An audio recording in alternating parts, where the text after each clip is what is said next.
Hi, Fee Tui Win here, and welcome back to another segment of Tea with Fee. In this episode, we continue with the dialogue shared in last week's Tea with Fee.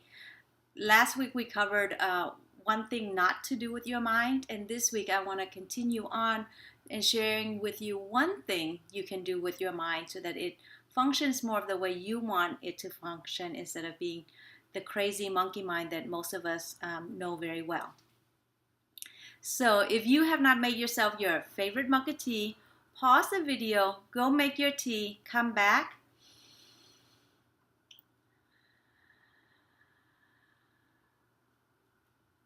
snuggle up, relax, and allow us about 5 minutes to explore this together.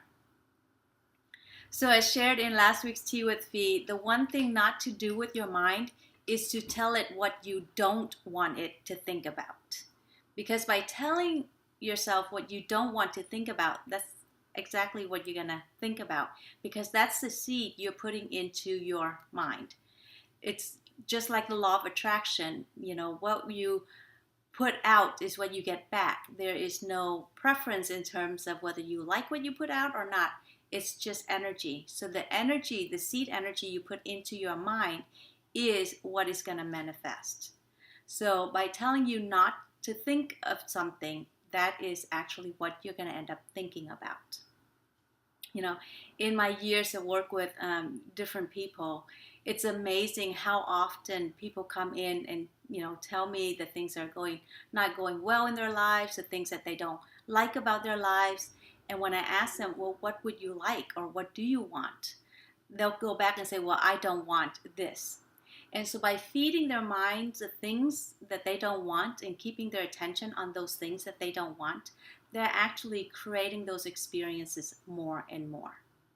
And so the first step for you to begin to train your mind and to give it one thing that could really help the shift in the way your mind thinks and the way you can actualize your life is to actually tell your mind what it is you do want.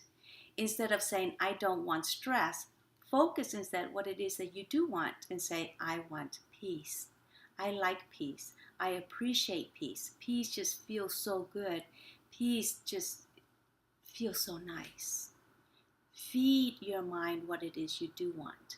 And that's why practices like gratitude, sharing brags and gratitudes and desires are so wonderful, because it trains your mind to receive the messages of what's important to you. And you don't have to complicate this practice by thinking you have to give your mind a new thing that you want every day. Keep it really simple as you train the mind. Keep it really simple and just focus on one thing that's really, really relevant and important to you in your life right now. And so if it's peace, really focus on peace. And throughout the day, pay attention to the things that feed peace. Maybe it's the nourishment of a really good meal, and in it there's a relaxation. That's peace. Or maybe it's being able to look outside at some beautiful trees right outside your office and take a moment to connect with that, because you've trained your mind to say that peace is important to you.